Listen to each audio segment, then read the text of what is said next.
हमरा सैया के दोसर केहू बोली हो तब ही लगेला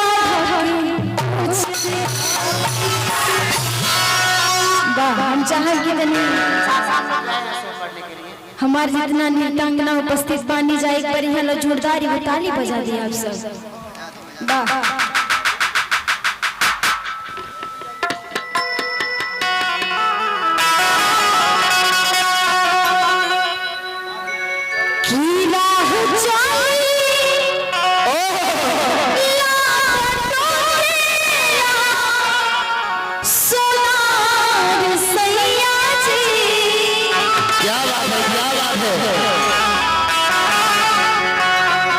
हमके तो लागल कि सब कोई हिंदी में बा, लेकिन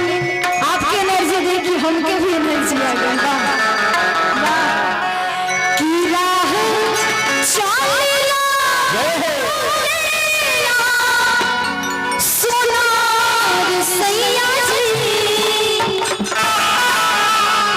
काहे नथिया गढ़ावल सैया जी नथिया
लड़का फैका हो जाए तो बाहर राजा जैसी तो हमके अफसोस न रही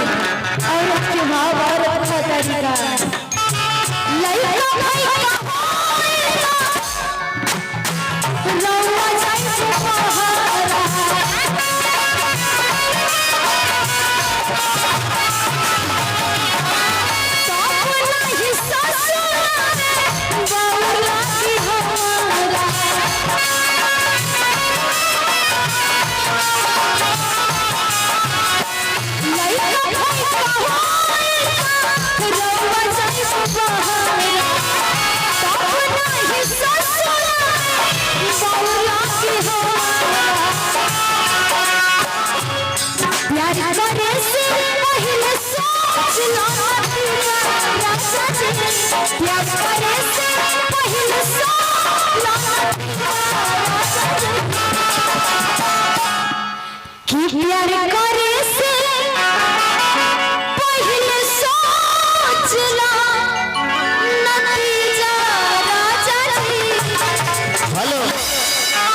सोनाली जी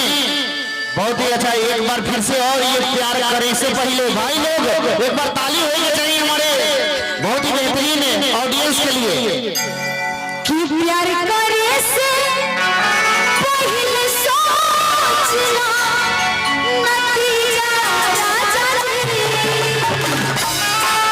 कि हमके चाची कहिला भतीजा